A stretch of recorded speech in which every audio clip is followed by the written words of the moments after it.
ब्रह्मराक्षस। रात के अंधेरे में गहन जंगल के बीचों बीच एक छोटी सी बस्ती थी, रतनपुर। इस बस्ती का नाम ही इसके इतिहास की ओर इशारा करता था। रतनपुर एक ऐसा गांव था जहां अंधेरे का साम्राज्य था, और इस अंधेरे में हर किसी के मन में बस एक ही डर था, ब्रह्मराक्षस। गांव के बुजुर्गों का कहना था कि ब्रह्मराक्षस एक अत्यंत शक्तिशाली और क्रूर आत्मा थी, जो कभी एक ब्राह्मण हुआ करती थी। लेकिन तंत्र मंत्र और अपार ज्ञान की पिपासा ने उसे अधर्म की राह पर ला खड़ा किया, और अंततः वह अपने ही किए गए कर्मों की आग में जलकर ब्रह्मराक्षस बन गई। अब वह आत्मा न तो पूरी तरह जीवित थी, न ही मृत। उसकी बस एक ही चाहत थी, खून और मांस का स्वाद। एक ठंडी रात थी। गांव में चांदनी के बजाय काले बादलों का साया था। लोग अपने अपने घरों में बंद थे, दरवाजों पर ताले जड़े हुए थे। तभी अचानक गहन अंधेरे में एक कर्कश चीख गूंज उठी। चीख इतनी तीव्र और भयावह थी कि सुनने वाले की आत्मा तक कांप उठी। चीख सुनकर गांव के सारे लोग जाग उठे और घरों से बाहर झांकने लगे। वे जानते थे कि ये ब्रह्मराक्षस का आगमन है। गांव के बीचों बीच एक युवा लड़का, संजय, धरती पर पड़ा कराह रहा था। उसके शरीर पर बड़े बड़े नुकीले पंजों के निशान थे, जैसे किसी जंगली जानवर ने उसे नोच डाला हो।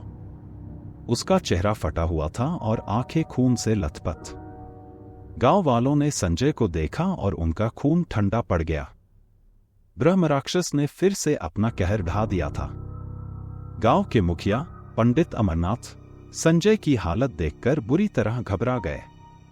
उन्होंने गांव वालों को इकट्ठा किया और कहा, ब्रह्मराक्षस की भूख बढ़ती जा रही है। अगर हमने इसे रोका नहीं तो यह हमें एक एक कर मार डालेगा। हमें कुछ करना होगा। गांव के कुछ युवाओं ने प्रस्ताव दिया कि वे जंगल में जाएंगे और उस ब्रह्मराक्षस का सामना करेंगे।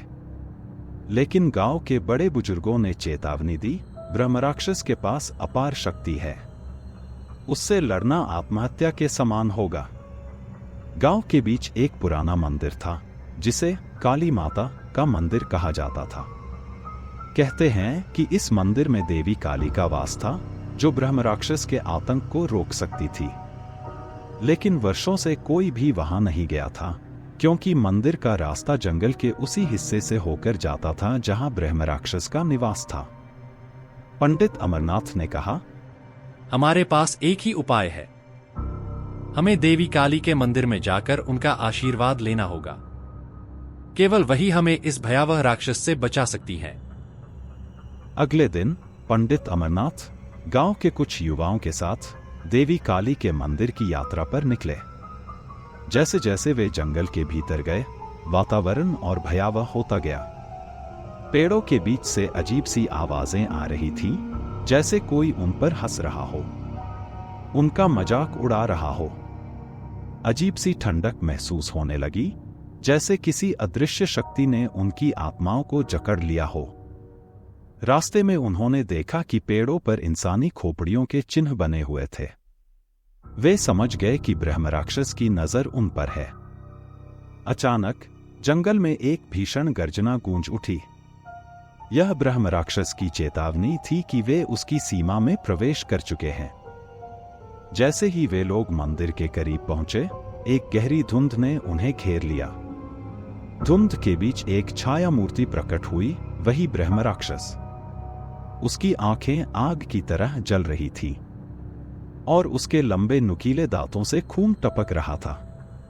उसकी काया इतनी विशाल और भयानक थी कि उसे देखकर किसी का भी कलेजा बैठ जाए। पंडित अमरनाथ ने अपनी पूजा की थाली उठाई और मंत्रोच्चार करने लगे। लेकिन ब्रह्मराक्षस उन पर झपट पड़ा। उसके पंजे इतने तीव्र थे कि वे हवा को भी चीर सकते थे। एक एक कर उसके पंजों ने कई युवाओं को धराशायी कर दिया। चीख पुकार मच गई, खून की धाराएं बहने लगीं और हवा में मौत की गंध फैल गई। पंडित अमरनाथ ने देवी काली का आह्वान किया, हे मां काली, इस भयंकर राक्षस का नाश करो, हमारी रक्षा करो। तभी मंदिर के गर्भगृह से एक प्रचंड प्रकाश फूटा। वह प्रकाश सीधा ब्रह्म राक्षस पर पड़ा और वह तिलमिला उठा। वह चीखने लगा, उसकी चीखों से आकाश भी कांपने लगा। लेकिन ब्रह्म राक्षस ने हार नहीं मानी। उसने अपने अपार बल से उस प्रकाश को रोकने की कोशिश की। उसकी चीखें और भी भयानक होती गईं और उसकी ताकत और बढ़ती गई। तभी पंडित अमरनाथ ने अपनी छुरी से अपना हाथ काटकर देवी को बलि चढ़ाई। खून की बूंदें जमीन पर गिरते ही देवी का क्रोध जाग उठा। देवी काली की मूर्ति में जान आ गई। उन्होंने अपने तीखे त्रिशूल से ब्रह्म राक्षस पर वार किया। त्रिशूल के वार से ब्रह्म राक्षस की आत्मा चीर गई और वह धड़ाम से गिर पड़ा।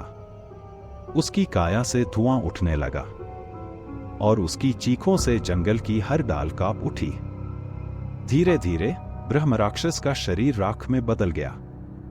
उसकी चीखें भी थम गईं और जंगल में सन्नाटा पसर गया। पंडित अमरनाथ की बलि के कारण देवी ने ब्रह्म राक्षस का नाश कर दिया था। गांव वाले जंगल से लौटे तो उनके चेहरों पर थकान और भय की लकीरें थी, लेकिन आंखों में एक नई उम्मीद थी। रतनपुर में अब एक नई सुबह आई थी, एक नई शुरुआत का संकेत। लेकिन गांव वालों ने कभी नहीं भुलाया कि ब्रह्म राक्षस का आतंक कैसा था।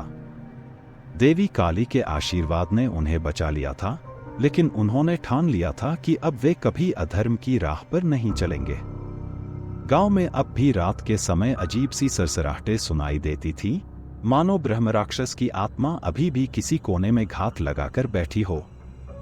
लेकिन रतनपुर के लोग अब जानते थे कि वे अकेले नहीं हैं। देवी काली उनके साथ हैं और अगर कभी कोई ब्रह्म राक्षस फिर से जागेगा तो वह उनका सहार करने के लिए तैयार रहेंगी।